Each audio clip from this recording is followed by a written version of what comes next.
¿Cómo están? Muy gozoso de escuchar la noticia de que hay varias parejas cumpliendo años y que ya pasan el cuarto del siglo. Casualmente hoy, el día de hoy, yo estoy de aniversario con mi esposa. No de casado, sino de haberla conocido. La conocí un 27 de agosto.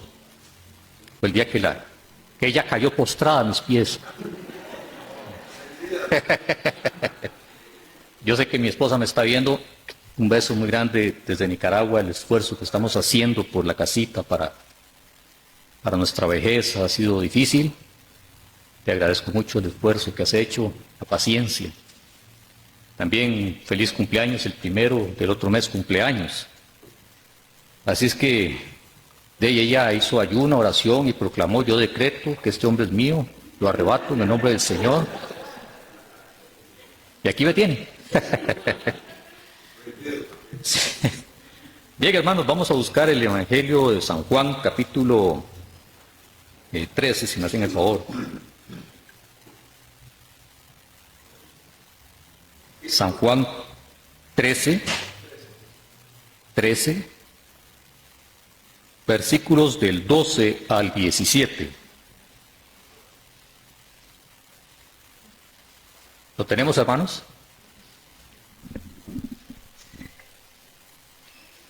Vamos a leer en el nombre del Padre, del Hijo y del Espíritu Santo.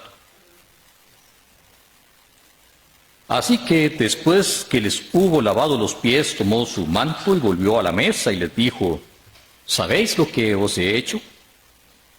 Vosotros me llamáis maestro y señor y decís bien porque lo soy. Pues si yo, el Señor y maestro, he lavado vuestros pies, vosotros también debéis lavaros los pies los unos a los otros. Porque ejemplos os he dado para que como yo os he hecho, vosotros también hagáis. De cierto os digo, el siervo no es mayor que su Señor, ni el enviado es mayor que el que le envió. Si sabéis estas cosas, bienaventurados seréis si las hacéis. Padre Santo, te damos gracias en este momento por poder recibir la instrucción de tu palabra. Pongo este sermón en tus manos para que sea de bendición para todos nosotros, ya que en esta congregación se está por realizar uno de los actos más solemnes, más delicados, pero más beneficiosos para una iglesia, que es la escogencia de diáconos, la escogencia de líderes para que puedan servir a la congregación. Esa escogencia de ancianos, Señor, las ponemos en tus manos. Que este sermón sirva para poder analizar con cuidado lo que vamos a hacer para el beneficio del cuerpo de Cristo y la gloria de tu Hijo. En el nombre de Cristo Jesús. Amén. Muchas de las cosas que leemos en la palabra del Señor, la leemos muchas veces desde una óptica preconcebida de tradición, porque hemos escuchado o porque pasamos muy ligeramente la lectura de la palabra del Señor, y no se enfoca de una manera correcta dentro de lo que abarca todo el mensaje. ¿Cuántas veces muchos profesan, por ejemplo, tener una fe cristiana con conceptos erróneos que dicen creer o practicar en su vida de piedad? Por ejemplo, la fe. Como bien saben, todos tenemos una fe natural, pero para ser salvos se necesita el don de fe salvífico, es decir, el don que Dios nos da para poder creer. Ya que una fe mal puesta lleva inevitablemente a la condenación. Por ejemplo, la fe en un ídolo hace que rompas el primer mandamiento y la consecuencia es el castigo eterno, sin importar qué tan sincera sea su fe. Por más autojustificación que usted se dé como cristiano, si usted tiene fe en un ídolo, usted no podrá quitarse de encima el anatema que hay sobre su cabeza por la idolatría. Solo el don salvífico de la fe lo va a salvar. Lo mismo pasa con el concepto de diácono.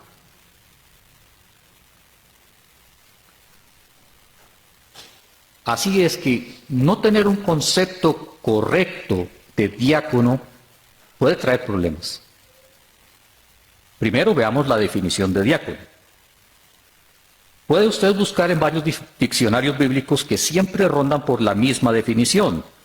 En el griego es siervo o ministro, diáconos, y sus derivados, o sea, no solo tiene un significado, sino varios, aparecen más de 100 veces en el texto griego del Nuevo Testamento, pero la palabra diácono específico solo aparece 3 veces en la Reina Valera. Este es un término semitécnico que designa al que desempeña un determinado oficio en una iglesia local. Esta es la definición más estructurada que todos tenemos en nuestra cabeza de lo que es un diácono, ¿cierto? A usted le dicen diácono, un servidor de la iglesia. Estoy seguro que todos tenemos eso. Sin embargo, hay un serio problema. Si abarcamos de manera correcta y en su amplio concepto de diácono, como lo presenta la Biblia, nos vamos a dar cuenta que en su esencia, del latín diácono significa servidor, es decir, que diácono es igual a servidor. Y en esta categoría entramos todos los seres humanos, seamos creyentes o no, y ahí es donde está el problema. De hecho, en la cotidianidad de nuestras vidas usamos el término de diácono. Por ejemplo, cuando le decimos, él es un servidor público, es un diácono. Que lo haga bien es otra cosa. O le decimos a un policía, es un servidor de la ley. Que se haga de la vista gorda es otra cosa. Pero es un servidor. Así que hemos tenido un concepto de diácono encasillado solo en la fe. Desde un punto de vista solamente eclesiástico. Y la gente ya lo acuña simplemente en esa jerga. Y se dan por aludidos en lavarse las manos, en quitarse, como decimos nosotros, el tiro de dejar de ser diáconos. No, a mí no me metan en eso, yo no tengo nada que ver.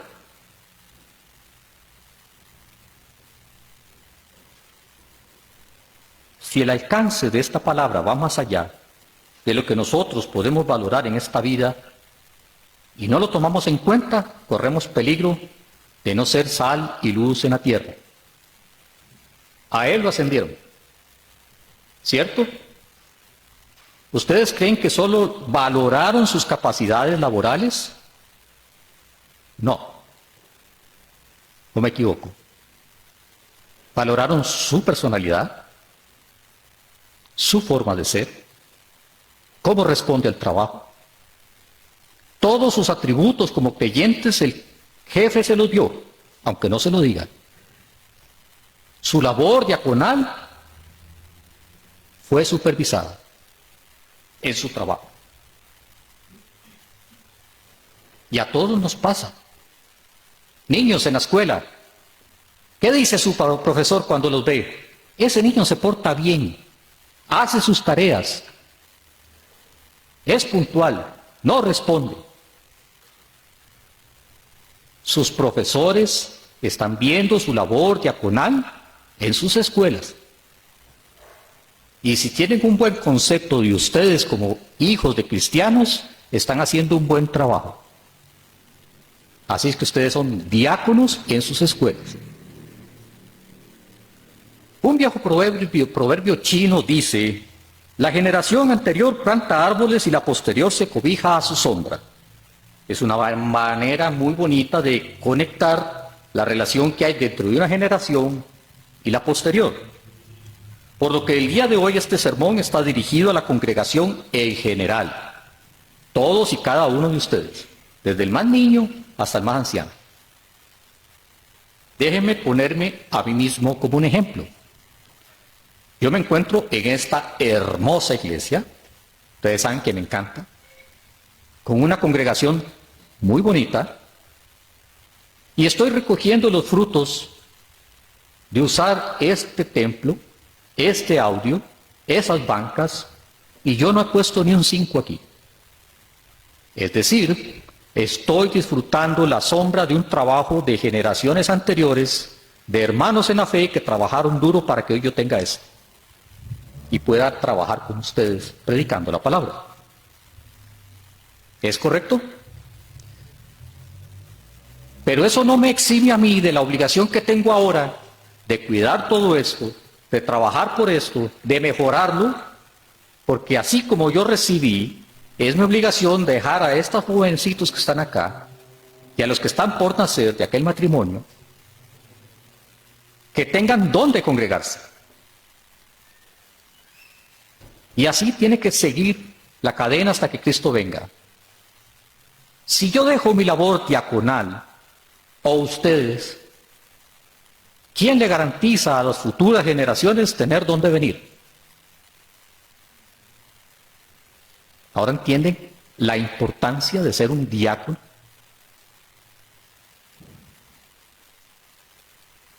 Lo primero que este texto que acabamos de leer nos enseña, y por donde me quiero enfocar, es en donde tenemos que tener cuidado de cómo puede haber problemas para el diaconado.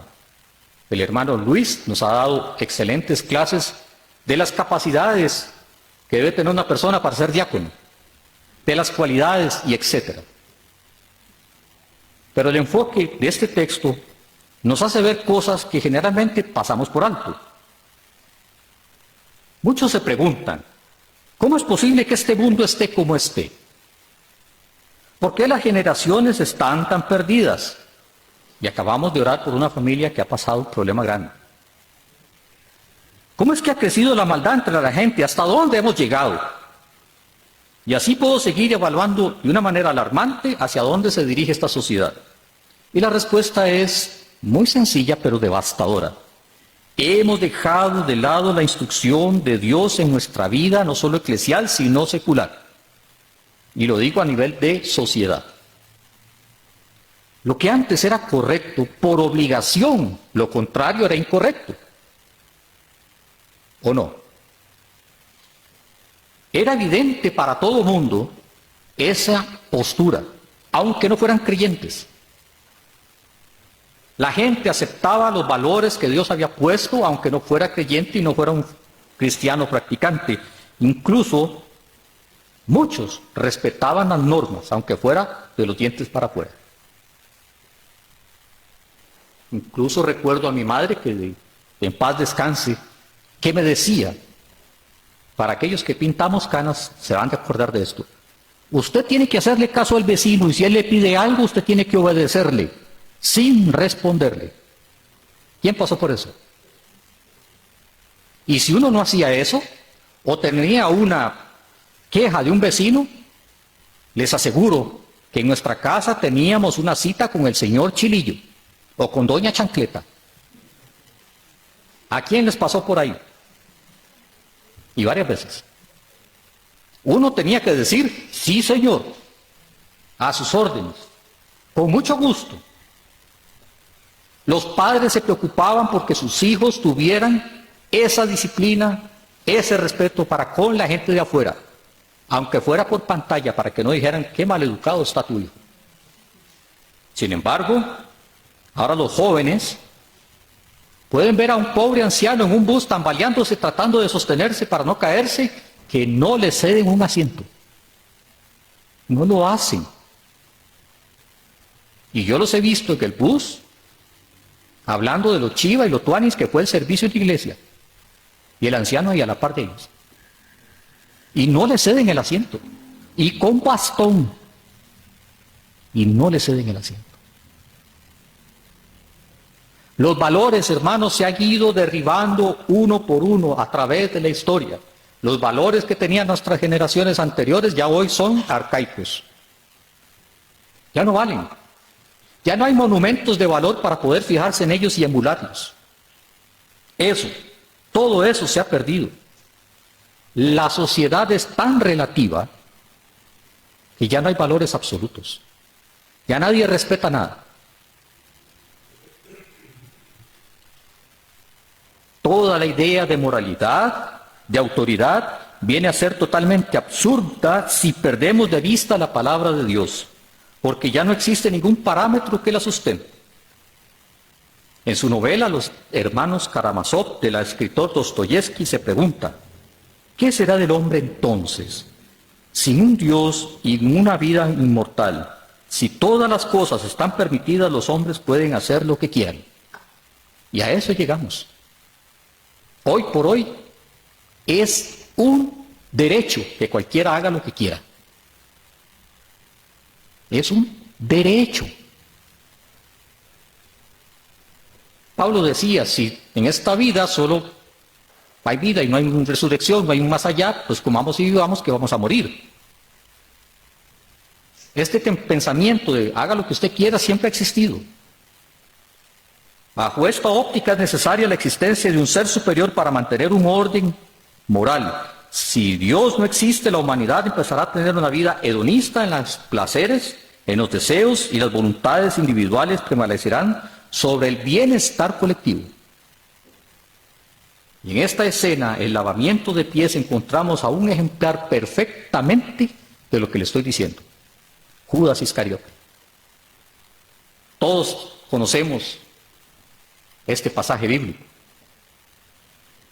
Cuando Jesús se recoge las manos para lavarle los pies, estaban cenando todos y ahí estaba Judas. Aquel que pensó primero en servirse a sí mismo. No le bastó sustraer el dinero de la bolsa de las ofrendas. Era el diácono que recogía y administraba el dinero de la congregación de los 12. Aquel que quiso tener una comunión con las más altas autoridades del mundo, entregando a su maestro para quedar bien sirviendo al poder del momento. El versículo 2 del capítulo 13 dice: y cuando cenaban, como el diablo ya había puesto en el corazón de Judas Iscariote, hijo de Simón, que le entregase. Aquel que prefirió una coima más jugosa, entregando la información interna del círculo privado de Cristo para hacer caer el ministerio de Jesús. ¿Se dan cuenta de lo peligroso que es tener un mal diácono? ¿O uno que no lo sea? Sí, hermanos, no solo era uno de los 12, era un diácono entre ellos, pero su servicio era externo. Su motivación era el ser visto. Su objetivo era beneficiarse a sí mismo. Y Jesús lo sabía. Y Jesús le dijo, el que está lavado no necesita, Jesús le dijo a Pedro, el que está lavado no necesita lavarse solo los pies, pues está todo limpio, y entre vosotros limpios estáis, aunque no todos. Otro problema que se enfrenta con la palabra de diácono es uno que no le gusta a mucha gente. Diácono es sinónimo de sometimiento. A nadie le gusta ser sometido, menos hoy en día. Pero la palabra diácono nos obliga o nos insta al sometimiento a la autoridad. Hoy vemos cómo muchos quieren derribar la autoridad establecida. Y les voy a dar 2 ejemplos. Número 1, el gobierno. Todos los gobiernos del mundo se han dedicado a complacer al pueblo, a sus caprichos. Queremos ley tal, y el pueblo corre inmediatamente a aprobar una ley tal. Ya no es el gobierno el que juzga, el que administra. Están ahí como un arlequín para complacer los deseos de la gente. ¿Cuántas leyes absurdas hay hoy por querer complacer a una minoría? Muchas. El gobierno, la autoridad del gobierno fue derribada. Y que nadie me diga lo contrario. ¿Cómo es posible que el gobierno permita que a estos jovencitos les estén dando unas lecciones que no están capacitados para recibir, en el nombre del derecho que tienen ellos para aprender eso? Que no lo voy a mencionar porque es innombrable, socavando la autoridad de los padres.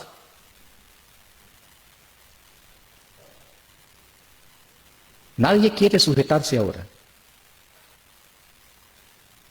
¿Y qué hay de la ciencia? La autoridad de la ciencia ha sido socavada también. Les voy a dar un ejemplo. Y noten lo curioso del apellido de esta persona. Ana Adán. Es sexóloga del Centro de Psicoterapia Tú y Yo y psicólogos LGBT. Y dice, el género se confunde de forma frecuente con la orientación sexual. Lo curioso es que los que tienen una orientación sexual desviada son los que proponen el cambio de género. ¿Quién los entiende? Distinguir ambos conceptos permitirá entender mucho mejor las infinitas realidades, ya no hay una realidad, sino infinitas realidades que giran en un entorno a la construcción de la identidad de un género. Es un proceso personal y único, es decir, cada quien haga lo que quiera. Lo primero que debemos distinguir es el género del sexo. Dice, el género está relacionado con lo social. Vea lo que dice esta persona, los valores, actitudes, prácticas, características o comportamientos que interiorizamos como propios de uno u otro sexo. Es decir, que cada quien tiene valores establecidos para vivir conforme a él le parezca. Es decir, esto ya no es válido. En resumen, lo que Dios estableció, lo que la ciencia determina, lo que los valores de nuestros padres han sido borrados del mapa por el relativismo de que cada quien disponga antojadizamente y cada quien imprima y ejecute su propia voluntad. Que a nadie se somete. Nadie quiere ser diácono, quiere ser el Señor. Vosotros me llamáis maestro y Señor. ¿Ustedes creen que todo este tipo de personas pueden ser realmente cristianos? Pelean por estar en la iglesia, luchan por ser incluidos en la iglesia, pero ¿de qué les sirve? ¿Cuál será su ganancia? No pueden ser cristianos porque no pueden leer esto. Vosotros me llamáis maestro y Señor y decís bien porque lo soy. Pues si yo, el Señor y el Maestro, he lavado vuestros pies, vosotros también debéis lavaros los pies los unos a los otros. Una persona que no quiere someterse a la voluntad de Dios y su palabra, no puede ser un diácono, no puede ser cristiano. Tendrá que escoger servirse a sí mismo o servir al Señor. Ya ven que diácono no es tan simplemente el diaconito aquel, ¿no? Nos incluye a todos y en nuestra vida general. Las enseñanzas de esta declaración son múltiples. ¿Por qué? Porque no hay uno mayor que Dios. Y vemos al Dios todopoderoso, al que todo mundo adora y alaba, en un acto humilde de servicio. Nos está dando un mandamiento y no es una sugerencia. Hagan eso ustedes también, porque yo soy su Señor. Nos dio un ejemplo de cómo hacerlo, el versículo 15, porque ejemplo os he dado para que como yo os he hecho, vosotros también hagáis. Y eso los incluye a todos. Por eso, hermanos, ante un diácono, un servidor de la iglesia, tenemos la obligación de ver en ellos este mandato dado por Cristo, ya que el servicio es algo que Jesús instruyó a los apóstoles a los pastores a los diáconos a las ovejas, y nosotros al mundo para hacer sal y luz en esas tinieblas. No en vano, Primera de Tesalonicenses 5:12 dice, os rogamos, hermanos, que reconozcáis a los que trabajan entre vosotros y os presiden en el Señor y os amonestan, que los tengáis en mucha estima y amor por causa de su obra. Tened paz entre vosotros. Ay, pero ¿por qué tengo que someterme a esas directrices?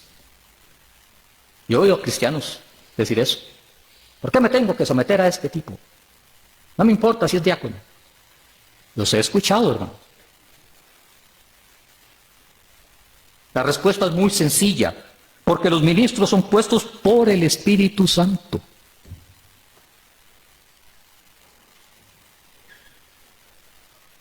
Aquel hermano es diácono. Está ahí porque el Espíritu Santo decidió que estuviera ahí. Merece todo el respeto, toda la atención que podamos darle. Hechos 20. Por tanto, mirad por vosotros mismos, por todo el rebaño en que el Espíritu Santo os ha puesto. ¿Se dan cuenta? No estamos aquí por estar. Dios ha movido en su soberanía el hecho de que estemos aquí. Dios ha puesto por todo el rebaño en que el Espíritu Santo os ha puesto, por obispos, para apacentar la iglesia del Señor, el cual Él ganó por su propia sangre. Hermanos, sin embargo hay que tener cuidado, porque no aceptar una autoridad puede revelar ser un falso. Si usted no se somete, especialmente a esto, y a los que predicamos esto, puede revelar que usted sea un falso.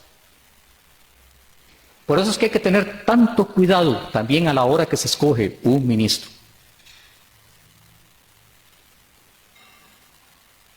Segunda de Corintios 11, porque estos son falsos apóstoles, obreros fraudulentos, que se disfrazan como apóstoles de Cristo, y no es maravilla porque el mismo Satanás se disfraza como ángel de luz. Así que no es extraño que también sus ministros, sus diáconos, ¿los diáconos de quién? De Satanás, se disfrazan como ministros de justicia, cuyo fin será conforme a sus obras. Hermanos, a pesar del escrutinio que muchas veces es filtrado para una persona, estos logran filtrarse y se vuelven ministros. Ahora entienden por qué de hoy en 8 tienen que poner en ayuno y oración la nominación de las personas que van a fungir como ancianos y diáconos, no solo para que el Señor esté sobre ellos, sino para que el Señor detenga cualquier infiltración que no deba meterse aquí.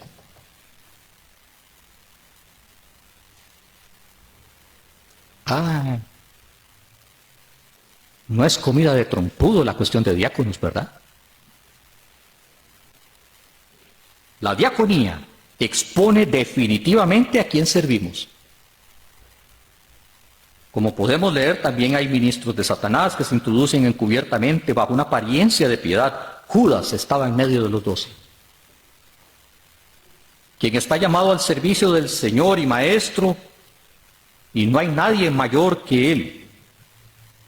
Hay que entender que el servicio que uno le da al Señor, no solo en el ministerio, sino como cristianos, está dirigido al Maestro, al Señor. Se dan cuenta que hay que hacer estas cosas, porque dice, si sabéis estas cosas, bienaventurados seréis si las hacéis. Hay que hacerlas. Y eso, hermanos, involucra a toda la iglesia. Porque así como los malos sirven a su Padre, nosotros debemos servir al nuestro, santo. A otra cosa. Otro problema del diaconado es el siguiente. No querer ser atendido por un diácono, es decir, no querer ser servido por la labor de un diácono, impide la labor diaconal. Generalmente se le acusa a los líderes de altivos o algún otro calificativo para desvalorizar su ministerio. Generalmente las personas que hacen eso lo hacen por envidia o lo hacen porque no se sienten bien con tal o X persona. Pero ¿qué tal si el que hace ese tipo de comentarios es una oveja altiva que se resiste a ser atendida y ministrada por un diácono? Pedro dijo, no me lavarás los pies jamás, le dijo el Señor, jamás. Se resistió al ministerio diaconal de Jesús. Podemos ver a Pedro con su impulsividad usual objetando el servicio de Cristo. Su visión espiritual en ese momento era tan corta que no podía ver la humildad de su maestro en acción. No pudo ver la enseñanza. Jamás vas a hacer esto. Tú eres maestro, ¿cómo vas a hacer la labor de un esclavo? Parece que nuevamente esa convicción de Pedro expresada en la palabra jamás, como cuando dijo, jamás te abandonaré, si es preciso moriré por ti, es una barrera que hay que ser derribada en cada uno de nosotros. He escuchado a muchos cristianos decir, si tal o cual pastor es diácono, jamás voy a aceptar que él esté ahí. Y son capaces de irse de la iglesia. Y yo sé que ustedes conocen a más de uno. No me gusta ese pastor, mejor me cambio de iglesia. Cuidado, somos como Pedro diciendo jamás.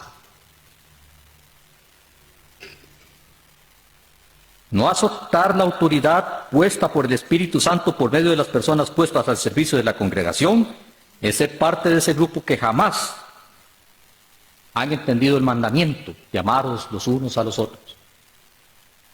Porque cada miembro es parte del cuerpo místico de Cristo, si es puesto en función específica con el fin de tu propio beneficio, aunque tú no lo entiendas, aunque tú no lo puedas ver en ese momento, es para tu bien. Jesús respondió y le dijo a Pedro, lo que yo hago, tú no lo comprendes ahora, mas lo entenderás después. Niños, cuando sus padres les dicen no, es por algo.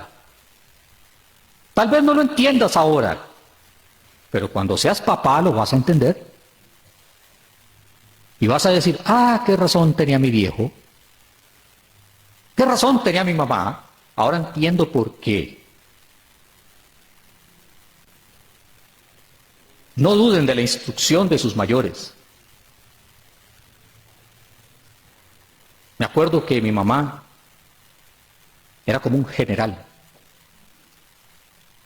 Seco, me decía, por flaco. Seco. Haga tal cosa. No. Y obedecía. Me enseñó muchas cosas que yo en su momento no entendía. Ahora que soy adulto, le doy gracias a Dios por esa enseñanza. Evitó que yo me fuera por mal camino. Niños, yo les aseguro que daría lo que fuera por volver a sentir una cachetada de mi madre, ahora que no la tengo. ¿Cuántas veces quisiera un consejo de mi madre y ya no la tengo? Ustedes que tienen a sus padres hoy por hoy, valórenlos, atesoren sus enseñanzas, porque cuando no estén, no saben lo que duele no tenerlos.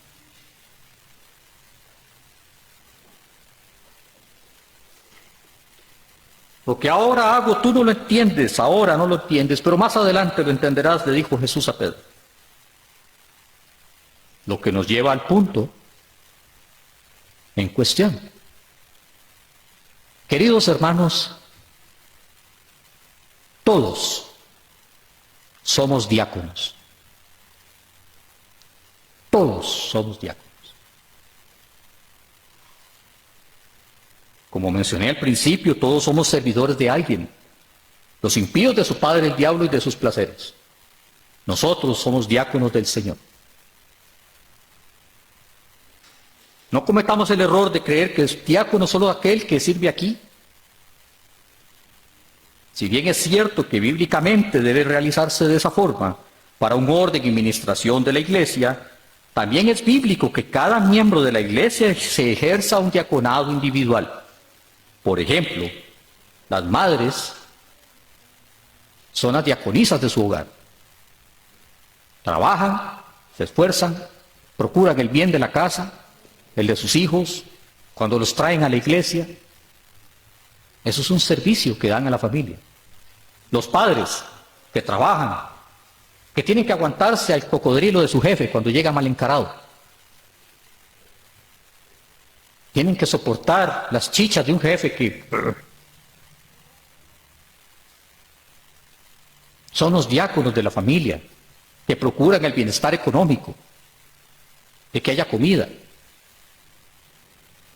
Hijos, niños, ustedes también son diáconos. ¿De qué forma? Cuando su papá o su mamá les dice, arréglame eso, les está enseñando orden, ornato, la responsabilidad de cuidar su casa en la que viven, para cuando sean grandes, sepan qué hacer. ¿Qué otra manera? ¿Con las buenas notas? Es su responsabilidad estudiar y presentar las buenas notas como agradecimiento al esfuerzo de sus padres. Ser buenos estudiantes incluye ser el hecho de honrar a padre y madre, que ellos se sientan felices de ver que el esfuerzo de hacerlos crecer da resultados, ¿o no? ¿Les gustaría llegar a la casa con una mala nota? No, ¿verdad? También es responsabilidad de ustedes como pequeños diáconos de aportar beneficio a la familia.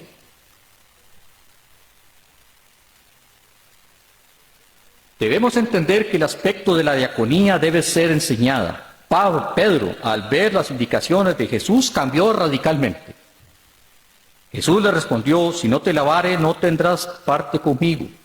Y le dijo Simón Pedro, no solo mis pies, sino también mis manos, mi cabeza. Así de importante es. Cuando uno entiende el beneficio que recibimos de la diaconía de los hermanos, nos abrimos. ¿A quién no le gusta ser ayudado? ¿A quién no le gusta ser advertido de un peligro? A todos.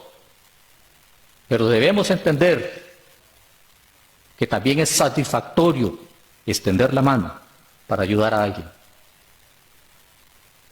Tan beneficioso es ser ayudado como ayudar.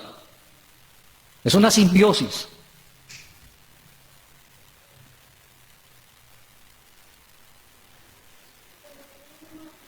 Una clave muy importante aquí es que Jesús le dice, si no permites eso, no tendrás parte conmigo. Tener parte con Jesús es, yo creo, que la meta de todos nosotros. Y sin embargo, el servicio está ligado a eso. Lo que nos enseña este pedacito de texto es que la diaconía cristiana se transmite de la autoridad a otro, de padres a hijos. Los valores se transmiten, el respeto a la autoridad se transmite, el amor al prójimo se transmite, se enseña.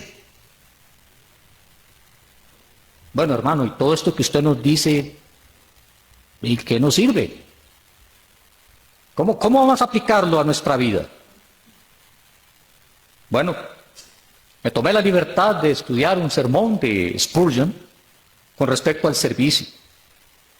Y saqué algunas notas acá para podérselas expresar, para que ustedes como iglesia puedan usarlas, para que las tengan en cuenta a la hora de elegir diáconos, para que puedan servir a la hora de salir a la calle y que el mundo vea en ustedes la sal y luz que deben de ser. Y dice así, si hemos de servir a Dios aceptablemente, debe ser bajo un sentido de nuestra inconmensurable obligación para con Él. Así que recibiendo nosotros un reino inconmovible, tengamos gratitud y mediante ella sirvamos a Dios, agradándole con temor y reverencia. Hermanos, dice Spurgeon, que cualquiera que fuera el servicio que rindamos a Dios, hemos de comenzar como receptores. Nuestro primer acto con el Altísimo ha de ser no que traigamos algo ante Él, sino que aceptamos todo lo bueno que Él nos da. Nosotros lo recibimos, y esa es la primera etapa. Y yo creo que también la última. Pues si somos alguna vez capaces de servir al Señor con nuestros dones, hemos de confesar que lo recibido de tu mano nosotros le damos. Cada vez que ustedes ofrecen una oración, una petición de alabanza, una ofrenda, un servicio cualquiera que sea, lo están dando porque Dios les dio primero. Nosotros recibimos, y esa es la primera etapa, dice Spurgeon. Primero, recibimos gracia, y entonces devolvemos servicio. El santo servicio es un don de principio a fin. Entonces, al acercarnos a Dios, debemos recordar que hemos recibido de Él. ¿Y no es maravilloso que esté escrito que nosotros recibiremos un reino? Este es un don divino. Hemos recibido no la pensión de un indigente, sino un reino inconmovible, dice Spurgeon. La gratitud es la única fuente de servicio aceptable. Sin ella, las corrientes están demasiado contaminadas para fluir en el paraíso de Dios. ¿Acaso no es un ejemplo espléndido el pensamiento cuando hacemos cualquier cosa para Dios, aunque solo sea el simple ofrecimiento de una oración? Lamentablemente algunos santos de Dios lo olvidan y acuden al servicio como con una carga, como con una... Se les olvida que gozan del título de ser príncipes y sacerdotes del Señor. Hermanos, la elevada dignidad que ustedes poseen ahora debería por sí sola de alegrarnos. Desempeñar el servicio al Señor es un intenso deleite debido a lo que Él ha hecho por ustedes. Un servicio aceptable al Señor debe hacerse en el poder de la gracia divina. Ustedes han de servir al Señor no en la fortaleza de su propio ingenio, o experiencia, o de talento, sino en la energía de la nueva vida que Dios les ha dado y el poder de la gracia que otorga continuamente y cada momento conforme ustedes busquen al Señor. Y sé que algunas veces ustedes dicen en verdad, entonces yo no tengo ese don, ¿cómo voy a servir? Aquel hermano que está allá, el hermano Lobo, tiene un don único de manejar a la juventud, de ser dinámico, de esa comunión con los niños y jóvenes. Yo no tengo eso. Conmigo se duermen. Pero él sí, tiene esa chispa. Es un don que Dios le dio. Es un don que ahora está poniendo en el servicio de la iglesia, por eso hay una reunión después, para ver cómo le ayudamos. Tenemos que diaconizarlo a él, apoyándolo. ¿O me equivoco? Ya ven que no solamente simplemente un diácono, un servidor, un ministro. Todos estamos involucrados. Sin embargo, hay que tener cuidado. ¿Por qué? Porque a veces, por el afán de servir a Dios, nos volvemos como Marta. ¿Se acuerdan de Marta y María? Marta afanada, cuidando y haciendo en la casa. Era tanto su afán que perdió de vista a Dios. Tenemos que tener cuidado de que ese exceso de afán no ahogue la vida espiritual. El hermano pastor predica un domingo y yo predico otro. Y nos llevamos la carga, ¿cierto? Eso nos aliviana un poco. Por eso es necesario que haya muchos diáconos, los más que se puedan. Muchos líderes. Y les voy a dar un ejemplo. Esa muchachita que está allá, esa jovencita. Ustedes saben que el muchacho de acá, el ingeniero técnico en sonido y video, ¿cierto? Siempre está ahí, hoy no vino. ¿Qué hubiera pasado si no viene? Y ella lo suplió. diaconizó para la iglesia hoy. Lo mismo pasa con los diáconos. Puede que se enfermen algunos, tienen que haber otros. La cabeza de esta iglesia fue movida y pasamos un momento terrible. Y nos costó sostenernos. Entre más diáconos, entre más ancianos, entre más voluntarios, hace que los líderes tengan menos afán. También tengan la capacidad de servirse al Señor, de postrarse al Señor y de una vida de oración también. La necesitamos. También tenemos que tener iniciativa. No esperemos a que nos digan, mira, puedes hacer esto. Hermano, ocupamos que alguien nos ayude porque tenemos que estar pendientes a las carencias de la iglesia. Si vemos algo que está mal y podemos resolverlo, hermano pastor, aquello está malo, ¿me permite encargarme de eso? Hermano pastor, ¿necesita algo? Líderes de escuela dominical, ¿cómo están? ¿Están cansados? ¿Quieren que les apoyemos en algo? Ofrecerse. Como decía el pastor, heme aquí, yo iré. Y generalmente nos dicen, es que ese es el misionero que va por allá. No, no, hermanos, hay que hacer misión aquí. Necesitamos cubrir algo, heme aquí, yo iré, pastor. También se aplica aquí. Nadie le sugirió a la mujer samaritana, a la mujer en los evangelios, que quebrara el vaso de alabastro para ungir al Señor. Nadie le dijo que hiciera eso. Le nació. Y muchas veces, si hacemos algo, tal vez seamos criticados. Como decimos en el argot popular, ¿qué hermano más sapo? Y a esta mujer, la cual estoy poniendo de ejemplo, fue criticada. Adivinen por quién. Judas Iscariote. Eso es muy caro. Lo hubieran vendido para los pobres. Claro, él tenía en su mente meter la mano ahí. Pero al Señor le agradó. ¿Se acuerdan cuando el Señor llegó a la casa de un hermano y le dice, pues yo vine aquí y ni siquiera me has lavado los pies? ¿Se acuerdan? Hermanos, que el Señor no nos reclame lo mismo. He venido y no me has lavado los pies. Mi hermano en la fe vino y no le lavaste los pies. Sé siervo de tu hermano, los unos de los otros. Vamos a escoger diáconos, vamos a escoger ancianos. Vendrá el momento de recibir un pastor. Y es responsabilidad de todos servirlos los unos a los otros para que esta iglesia se mantenga. Este es el verdadero espíritu de servicio. Mantengámonos siempre en él. Ofrecer a Dios un servicio aceptable, con temor y reverencia. Yo creo que no tengo que hablar mucho de la reverencia, ¿verdad?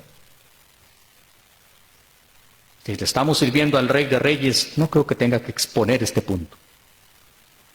Si estuviera en otra congregación, cuando se tiran al suelo y todo eso, pues sí. Pero nosotros, gracias a Dios, somos una congregación madura, que sabemos lo que significa tener reverencia al Señor. Deberíamos de sonrojarnos, dice Spurgeon, cuando pensamos en la dignidad del servicio. ¿Lo tenemos, hermanos? Hebreos 6, versículos 10 y 12. Leámoslo juntos, por favor, y lléveselo grabado en el corazón, especialmente que lo recuerden de hoy en ocho. Porque Dios no es injusto para olvidar vuestra obra y el trabajo de amor que habéis mostrado hacia su nombre, habiendo servido a los santos y sirviéndoles aún, pero deseamos que cada uno de vosotros muestre la misma solicitud hasta el fin, para plena certeza de la esperanza, a fin de que no os hagáis perezosos, sino imitadores de aquellos que por la fe y la paciencia heredan las promesas. Amado Señor, te damos gracias en este momento por la exposición de tu palabra. Que este pequeño sermón nos anime a todos a tener un don de servicio, porque ese don nos lo diste a todos. Es un don universal. Que pongamos el servicio en acción, en la iglesia, en el trabajo, en la casa, en nuestras escuelas, en la calle. Que seamos sal de la tierra. Y nada da más sabor que un buen servicio. Te pido que pongas tu Espíritu Santo en acción sobre toda esta iglesia, sobre toda esta congregación, para el próximo domingo, que ha de nominar a aquellos hombres y varones que ha visto que tienen el potencial de servicio, Señor. Guíalos, instrúyelos. Detén a aquel que no esté en la capacidad de ser un ministro, para que no se equivoque. Pero aquel que está listo, aquel que está dispuesto, en aquel que has puesto tu beneplácito para servirte,ínstalo, ponlo al frente. Te pido por los hermanos que ya tienen el examen de predicación, para que lo ganen, que estudien, que se esfuercen, que haya más predicadores, que haya más diáconos, más ancianos, más maestros, a todos los integrantes de esta iglesia, que sirvan de una u otra forma. El título, cualquiera lo puede tener, pero la disponibilidad y amor para servicio, no cualquiera. Siembra ese don en cada uno de nosotros. Que esta iglesia sea una gran familia, sólida. Que aprendamos la lección de lo que nos acaba de pasar como congregación, para que no pase más. Para que sea sólida. Para que esta congregación podamos heredarla a las futuras generaciones. Que ellos tengan esa sombra del Espíritu Santo a la cual refugiarse. Hijos, nietos, bisnietos, o hasta que tú vengas, Señor. Que la iglesia de Tepeyac sea y siga siendo un ejemplo de congregación en Costa Rica, un baluarte de la teología reformada. Que ese colegio sea bendición, Señor, para todos aquellos que están siendo instruidos para formar parte de la sociedad. Te damos gracias, Señor, por habernos abierto los ojos de que un diaconado también puede traer sus peligros si no se hace conforme a la voluntad del Señor y Maestro. Amén. Hermanos, les agradezco mucho su atención. Que Dios me los bendiga y que el Señor guíe nuestros corazones para la nominación